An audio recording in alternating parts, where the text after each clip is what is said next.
என்ன கேட்குறாருன்னா, புகாரியில் ஒரு ஹதீஸ் உள்ளது, இது ஹதீஸா அல்ல இட்டுக்கட்டப்பட்ட செய்தியா? ஏனென்றால் சலபிகள் இதையும் ஏற்க வேண்டும் என்கிறார்கள்.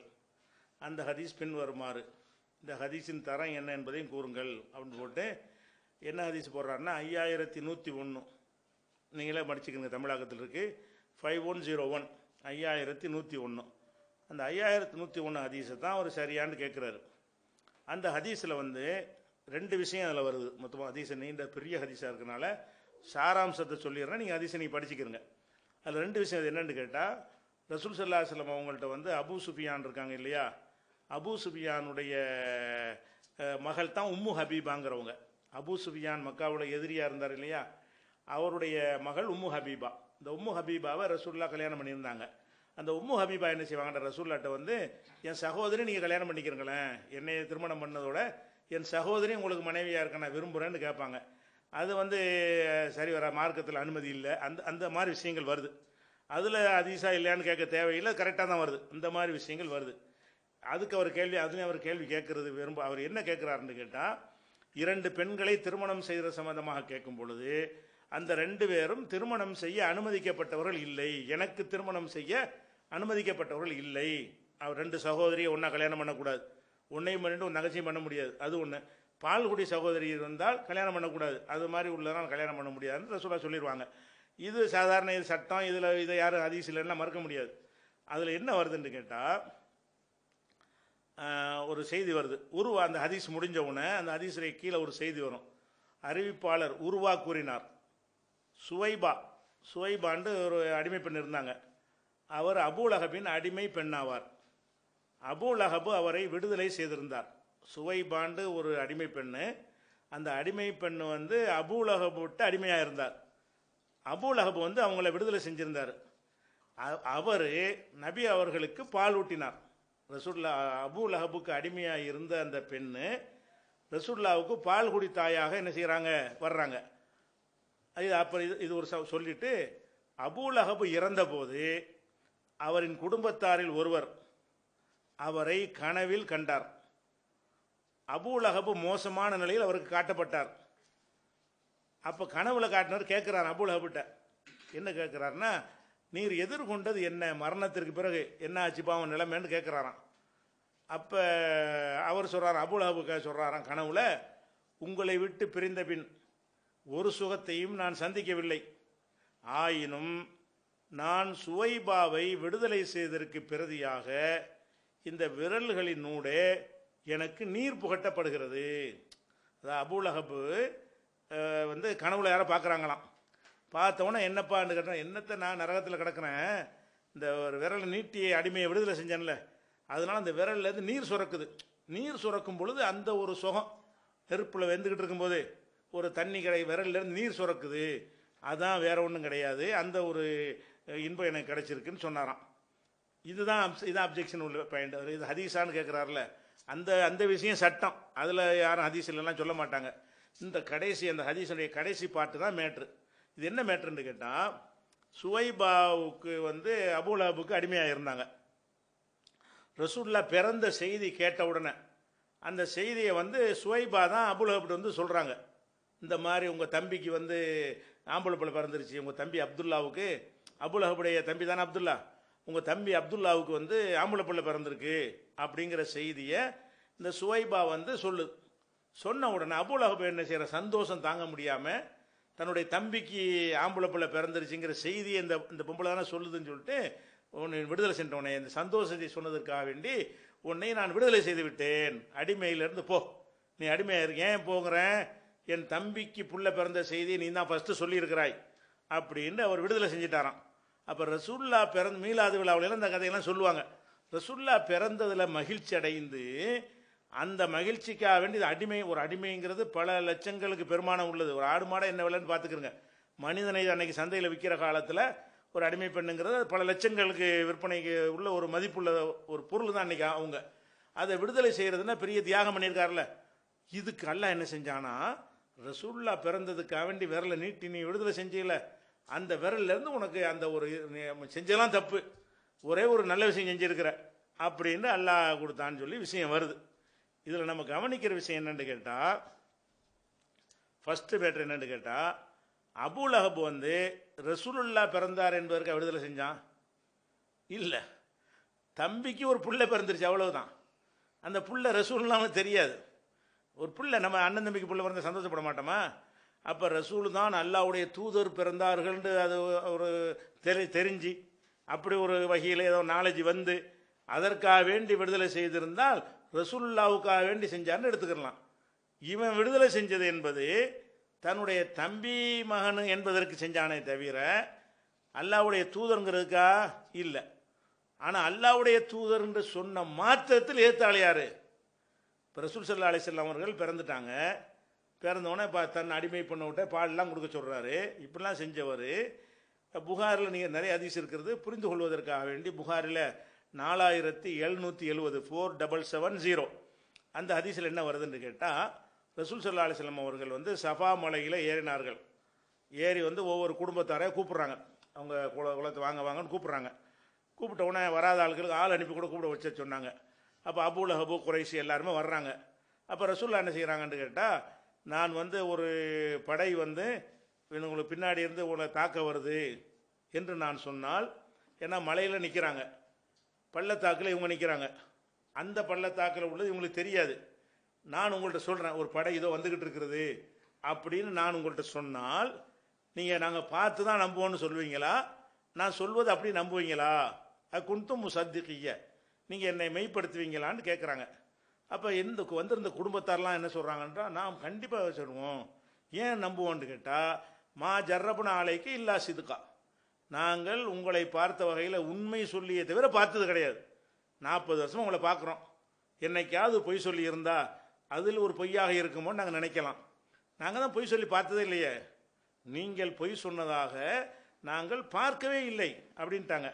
அப்போ ரசூலுல்லாஹ் சொல்கிறாங்க, இப்போ நம்புறீங்கல்ல, இப்போ நான் சொல்கிறேன், ஒரு கடுமையான ஒரு வேதனை அதாபு இருக்கிற எச்சரிக்கிறேன்னு சொல்லி தௌஹீதை எடுத்து சொல்கிறாங்க. சொன்ன உடனே ஃபகால் அபூலஹப் பெரிய வாப்பா சொல்கிறாரு, தப்பன்லக்க சாயிரல் யௌம், எல்லா நாளும் நீ நாசமா போ, அலிஹாதா ஜமாத்தனா, இதுக்கு தான் என்னை கூப்பிட்டியா? நீங்கள் என்ன அல்லாஹ்வுடைய தூதர் ஒரு இறைவனை வணங்குற இது தானே கூப்பிட்டீங்களா? நாசமா போ என்று சொல்லி தப்பன்லக்க உனி அழிஞ்சி நாசமா போ என்று சொல்லுகிறான். யாரே? தன்னுடைய தம்பி மகனுக்கு தூதர்னு தெரிஞ்சவன, தூதர்னு தெரியறதுக்கு முன்னாடி அடிமை விடுதலை செய்கிறாரு. இந்த மெசேஜை எப்போ அல்லாஹ்வுடைய தூதர் ஆகுறாங்களோ அதில் தான் கூடுதல் சந்தோஷம். என் தம்பி தூதரா, என் தம்பிக்குள்ள அல்லாஹ்வுடைய ரசூலா, ஆஹார் சொத்தையே கொடுக்குறேன் அப்படின்னு சொல்ல வேண்டிய ஒரு மேட்ரு இது. அதுக்கு என்ன செய்கிறாரு, நீ வந்து நாங்கள் பாரம்பரியமாக செஞ்சுக்கிட்டு இருக்கிற மாத்திரைக்கு வந்திருக்கிறியா, நீ அழிஞ்ச நாசமா போ. அப்போ தான் நசலத்து தப்பத்தியது அபீலஹபின், அபூலஹபுடைய கை நாசமாகட்டும். நீ என்னடா என் ரசூலை நாசமாக சொல்றியா, உன் கை நாசமாகட்டும் அல்லாஹ் என்ன செய்கிறான், சபிக்கிறான் என்று வருது. இப்போ நம்ம என்ன கவனிக்கணும், அபூலஹப் அந்த காரியத்தை செய்து இருந்தால் அவர் இஸ்லாத்திற்கு அந்த செயலுக்கு அந்த சம்மந்தம் இல்லை. இஸ்லாமுக்காக ரசூல் என்பதற்காக மார்க்கத்திற்காக மறுமையில் ஒரு நன்மை கிடைப்பது என்பதற்காக செஞ்ச ஒரு காரியம் கிடையாது.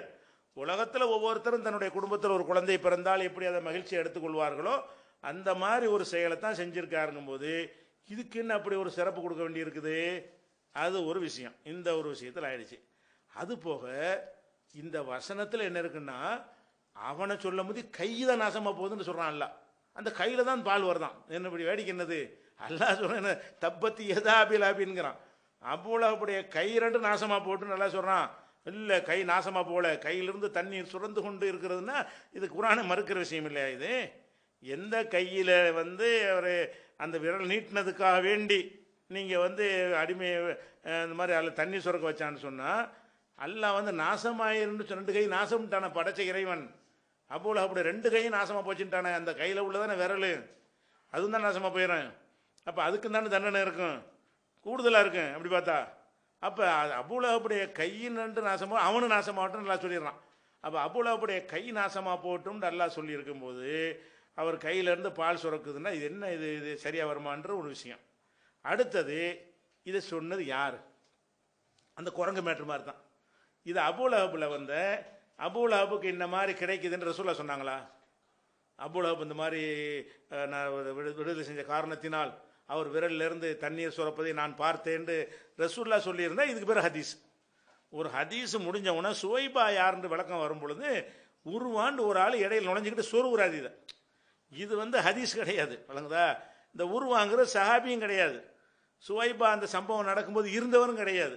அப்போ பிற்காலத்தில் வந்த ஒருத்தர் சொன்னதை புகாரி என்ன செய்கிறாருன்னா ஹதீஸோட சேர்த்து இதை ஃபிட் பண்ணி வச்சுட்டாரு. இதையும் ஹதீஸ் அந்தஸ்து கொடுக்கணுமா? எப்படி? இது ஹதீஸ் தான். நான் கேட்குறேன், இது வந்து கனவுல பார்த்தாருங்கிறீங்க, சரியா? யார் பார்த்தா?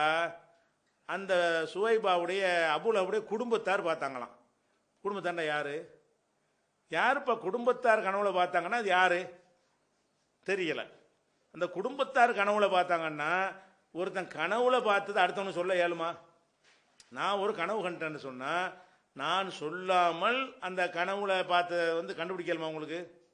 இல்லை. ஆனால் இதில் என்ன வருது? கனவுல வந்து ஒரு அவர் குடும்பத்தார் உருவா சொல்றாரு. என்ன சொல்றாரு? அபூலஹபுடைய குடும்பத்தார் அவரை கனவில் பார்த்தார்கள். அந்த குடும்பத்தார் யார், முஸ்லிமா காஃபிரா தெரியல. அவரை கனவுல பார்த்தாங்களாம். சரி, கனவுல பார்த்துட்டாங்க. கனவுல ஒரு விஷயம் காட்டப்பட்டுச்சுன்னு வச்சுக்கிறோமே, அது மார்க்கமா? கனவுல சொர்க்கத்தில் இருக்கிற மாதிரி நம்ம பார்த்தோம்னா சொர்க்கத்துக்கு போயிட்டான அர்த்தமா? கனவுல நரகத்தை இருக்கிற மாதிரி பார்த்தோம்னா அதுக்கு அந்த அர்த்தமா? கனவுல நம்ம வந்து கிணத்துல வந்து சாவுற மாதிரி கனவு கண்டா செத்துருவோமா? இல்லை, கனவுங்கிற என்னங்கிற சும்மா ஒரு காட்சி, அவ்வளவுதானே. கனவு மார்க்கமா? யாரோ என்ன மாதிரி இந்த மெசேஜ் எப்படி வருதுன்னு கேட்டால், அபூலஹபுக்கு இந்த அந்தஸ்து இருப்பதாக அல்லாவும் சொல்லவில்லை, மாற்றமா அல்லாஹ் சொல்கிறான், அழிஞ்சு நாசமாக போட்டும்ட்டு. அபூலஹபு இப்படி ஒரு அந்தஸ்து கிடைக்கும் என்று அல்லாஹ்வுடைய ரசூலும் சொல்லலை. ரசூல் என்ன செய்யலை, என்று பெரிய தகப்பனார் வந்து இந்த மாதிரி என்னை நற்செய்தி கேட்டதுக்கு விடுதலை செய்த காரணத்தினால் அவர் விரலில் சுரக்கு, அப்போ தான் இது ஹதீஸ் ஆகும். ஹதீஸ்னு வந்தால் தான் அதுக்கு வந்து ஏதாவது ஒரு நியாயப்படுத்த அந்த மாதிரி சில விஷயங்கள்லாம் கூட பார்க்கணும். இது ஹதீஸா? உருவாண்டு ஒரு கனவுங்கிற அது மார்க்கம் கிடையாது. கனவுல காட்டு நடக்கும்னு சொல்ல முடியாது. அபூலஹபுடைய குடும்பத்தார்னா முஸ்லீம் இருந்தாங்க, முஸ்லீம் அல்லாதவரும் இருந்திருப்பாங்க. கனவுல கண்டது யாரு? அந்த கனவு கண்டது யாரு? உருவாட்ட சொன்னவர் யாரு? இவருக்கு எப்படி தெரியும்? அதெல்லாம் ஒன்றுமே நபி தோழர் கிடையாது, ரசூலுல்லாஹ் காலத்தில் பிறக்காது. அது மாதிரி கனவுல உள்ளது வந்து அடுத்தவர் தெரிஞ்சு கொள்றது வாய்ப்பு இல்லை. இன்னும் சொல்ல போனால் இந்த கனவை பற்றி ரசூலுல்லாஹ்ட்ட சொல்லி அங்கீகாரம் வாங்கினாங்களா? இந்த மாதிரி கனவுல என் குடும்பத்தார் பார்த்தாங்க, ரசூலுல்லாஹ்ட்ட போய் சொல்லி அப்படியா சந்தோஷம் அவர் ரசூலுல்லாஹ் சொல்லி இருந்தால் அப்போ கூட அதுக்கு மார்க்கத்துறை அந்தஸ்து வந்துடும். இந்த கனவு ரசூலுல்லாஹ்ட்ட சொல்லப்பட்டுச்சா? சொல்கிறவரே உருவாதான் சொல்கிறாரு, ரசூலுல்லாஹ் காலத்துக்கு பிந்தனவர் சொல்கிறாரு. அந்த ஒரு விஷயம், அது ஒரு விஷயம் இருக்குது. இது போகுங்க ரசூலுல்லாவுக்கு உதவுறது, ரசூலுல்லாவுக்கு அவங்கள மதிக்கிறதுக்கெல்லாம் நம்ம அந்தஸ்து இருக்குன்னு நினைக்கிறோம்ல, இதெல்லாம் எப்போ கிடைக்கும்னு கேட்டால் ரசூல்ண்டு மதித்து நம்பி செஞ்சாதான். இப்போ ரசூலுல்லாஹ் சின்ன பிள்ளையா இருக்கும்போது அபூஜையில தூக்கி கொஞ்சிருப்பான். நிறைய இந்த குலை நிறைய பேர் கொஞ்சிருக்கிறார் என்ற காரணத்தினால் அந்த கைகளுக்கு ஒன்றுமே வராதுன்னு சொல்ல முடியுமா? அவன் ரசூண்டா கொஞ்சம்னா இல்லை. அவன் குடும்பத்தில் உள்ள ஆளுக்கு எத்தனை பேர் பார்த்து ரசூலுல்லாஹ் அழகாக இருந்திருப்பாங்க, அதை பார்த்து எத்தனை பேர் தூக்கி கொஞ்சிருப்பாங்க. இதெல்லாம் மார்க்கமா? இதெல்லாம் வந்து ஒரு குழந்தையாக இருக்கும்போது எல்லோரும் அப்படி ஒரு விஷயமாகத்தான் இது விஷயம். அதை நம்ம பார்த்துக்கிறணும். இது போக இன்னொரு அடிப்படை என்னென்னு கேட்டால், இப்போ அபு தாலிப்ன்ற ஒரு ரசூலுல்லாவோட இன்னொரு பெரியாப்பா இருக்காங்க. அவங்க விஷயத்துக்கு ரசூலுல்லாஹ் என்ன செய்கிறாங்க, உதாரணத்துக்கு சொல்கிறதா இருந்தால் இந்த அபூலஹபுன்னு ஏற்றுக்கிற முடியலைங்க. அபூலஹப் விஷயமாக அல்லாஹ்வும் சொல்ல ரசூலும் சொல்லவில்லை, அபு தாலிப் விஷயமாக ரசூலுல்லாஹ் சொல்கிறாங்க. என்ன சொல்கிறாங்க? நான் என்னுடைய பரிந்துரையினால் அபு தாலிபுக்கு வந்து குறைஞ்ச வேதனை கொடுக்கப்படும். அவர் வந்து என்ன செய்கிறாரு, அவருடைய காலுக்கு கீழே நெருப்பு கங்கு வைக்கப்பட்டு மூளை கொதிக்கும், இதுதான் உள்ளதில் லேசான வேதனை அப்படிங்கிறாங்க. இந்த லேசான வேதனை மூளை கொதிக்குமா, இது அபு தாலிபு கிடைக்குங்கிறாங்க ரசூல் ஸல்லல்லாஹு அலைஹி வஸல்லம். இதில் வந்து இது ஏற்றுக்கிற முடியும். இது புகாரில் 3885 ஹதீஸில் வருது. அவர் காஃபிராக இருந்தாலும் காஃபிர் எல்லாம் சமமா? சமம் கிடையாது. காஃபிர்கள் எல்லாருமே வந்து அவர் காஃபிரா மட்டும் ஒருத்தர் இருப்பார், அவர் இன்னொருத்தர் காஃபிரா இருந்துக்கிட்டு முஸ்லீமை ஒழிக்கிறதுக்கு பாடுபடுவார். ரெண்டு பேரும் ஒன்றா? எத்தனை பேர் காஃபிர் இருக்காங்க, முஸ்லீம்கிட்ட நல்லா பழகிக்கிடுவாங்க, உதவிகள்லாம் கூட செஞ்சுக்கிடுவாங்க, அவங்க இஸ்லாத்தை ஏற்றுக்கிற மாட்டாங்க, அப்படி ஒரு கூட்டம் இருப்பாங்க. இன்னும் சில பேர் என்ன செய்வாங்க, முஸ்லீம் நல்லா அவங்க காஃபிராவும் இருப்பாங்க, முஸ்லீம்கிட்ட பழகிக்கிடுவாங்க, பகமை பாராட்ட மாட்டாங்க, அன்பு செலுத்துவாங்க, நம்ம பக்கபலமாக கூட நிற்பாங்க சில பேர். அபு தாலிப் யார், அவர் இஸ்லாத்தை ஏற்றுக்கொள்ளாட்டாலும் அவர்னால தான் கை வைக்காமல் இருந்தாங்க ரசூலுல்லாஹ் மேலே. ரசூலுல்லாஹ் மேலே கை தொலைச்சி விடுவோன்றவார். அபு தாலிப் வந்து நம்முடைய தம்பி மகனுக்கு எதுவும் வரக்கூடாது என்பதற்காக வேண்டி ரொம்ப பக்கபலமாக நின்றார். அவர்கிட்ட தான் போய் மிரட்டுவாங்க. அந்த மாதிரி இருந்த காரணத்தினால தாவாவுக்கு அவர் ஏற்றுக்கொள்ளலை. அது ஒரு விஷயம். இவர் குழந்தை எடுத்து வளர்த்துக்கு கூலி கிடையாது, நபீண்டு ஆன பிறகும் சப்போர்ட் பண்ணாரா இல்லையா? அபூ தாலிப் வந்து நபீண்டு ஆன பிறகும் அந்த 10 வருஷ காலம் என்ன செஞ்சார்? அவர் 13 வருஷ காலம் ஃபுல் சப்போர்ட். அவர் உசுரோடு இருக்கிற வரைக்கும் அவர் ஃபுல் சப்போர்ட்டாக இருந்தார். அந்த மாதிரி இருந்தனால ரசூலுல்லாஹ் அவங்க சொல்கிறாங்க, காபீர்களுடைய தண்டனை வித்தியாசம் இருக்குதுல்ல, அதனால் இவருக்கு கம்மியான தண்டனை எல்லாம் கொடுத்தாங்கன்னா இது நம்ம ஏற்றுக்குருவோம். ஏன்? இதுவும் ஒரு காஃபிர் சம்மந்தப்பட்டதாக இருந்தாலும் அபூ தாலிப் யாருன்னு நமக்கு தெரிகிறது. அவர் இஸ்லாத்துக்காக ஏற்றுக்கொள்ளாட்டாலும் இஸ்லாமிய வளர்ச்சிக்கு ஒரு உறுதுணையாக நின்றார். அல்லாஹ்வுடைய தூதர் என்பதற்காக நின்றார். அந்த மாதிரி அவர் மகன் இஸ்லாத்தை ஏற்றுக்கொள்வதற்கு தடையாக இருக்கலை. அலி தானே அவருடைய மகன், அபூ தாலிபுடைய மகன். அவர் மகன் இஸ்லாத்தை ஏற்றுக்கொள்ளும் போது நீ நல்லா போய்க்கப்பான்னு சொன்னார். குடும்பமே இஸ்லாத்துக்கு வந்துச்சு. யார் குறுக்க நிற்கல. அவர் தம்பி ஹம்சா வந்தார், அவரை போய் தடுக்கலை அவர். இப்போ அந்த மாதிரிலாம் இருந்த ஒரு வகையை பார்க்கும் பொழுது இவருக்கு இதை நம்ம ஏற்றுக்கலாம். அபூ தாலிப் அபூ லஹப் ஏற்றுக்கிற முடியாது. ஏன்? அது ரசூலுல்லாஹ்வும் சொல்லல, அது ஹதீஸும் கிடையாது. சும்மா யாராவது கனவுல கண்டேங்கிறாரு. இதுதான் மேட்ரு. இது கேள்வி கேட்டால் அதை தான் கேட்குறாரு. இதையும் அந்த செலவுகள் ஏற்றுக்கணும்னு சொல்கிறாங்கங்கிறாரு. இதை ஏற்றுக்கணும்னு சொன்னால் என்ன செய்யறதுன்னு தெரியல. இதை அபூ லஹபுடைய விரலத்தை நரகம் தீண்டாதா அப்படின்னு சொல்லி ஒரு ஆர்டிக்கல் 20 வருஷத்துக்கு முன்னாடி எழுதின ஆர்டிக்கல், 20 ஆண்டுக்கு முன்னாடி எழுதின ஆர்டிக்கல் இப்போ போட்டு விட்ருக்கோம். பார்த்துக்கிற நாளைக்கு ஆன்லைன் பிஜேயில் .inல இருக்கிறது, நம்ம ஃபேஸ்புக்லையும் போட்டுருவோம். அதில் இந்த ஓரமாக எழுதியிருக்கோம். அன்றைக்கே கேட்டிருக்கோம் அதெல்லாம். இந்த செய்தி தப்பு. இது புகாரில் வந்தால் இன்னும் சொல்ல போனால் அந்த காலத்தில் நர்கிஸ்ன்னு ஒரு பத்திரிக்கை வந்துச்சு. அதில் நான் இதை ஒரு கட்டுரை எழுதி விட்டேன். உடனே அந்த அங்கே பிரச்சனையாக்கி மிரட்டி எப்படி புகாரில் உள்ளதை மறுக்க போச்சுன்னு சொல்லி கடைசியில் அந்த அனீஸ் பாத்திமான்ற அந்த ஆசிரியர் எனக்கு கடிதம் எழுதி இனிமேல் கட்டுரை அனுப்பாதீங்க, பெரிய எதிர்ப்பு சமாளிக்க முடியல அப்படின்னு சொல்லி அந்த நர்கிஸில் நான் எழுதின ஒரு கட்டுரை இது. அந்த காலத்திலேயே அந்த மாதிரி ஒரு விஷயம் அந்த ஆர்டிக்கல் படித்தா உங்களுக்கு தெரியும். சரி.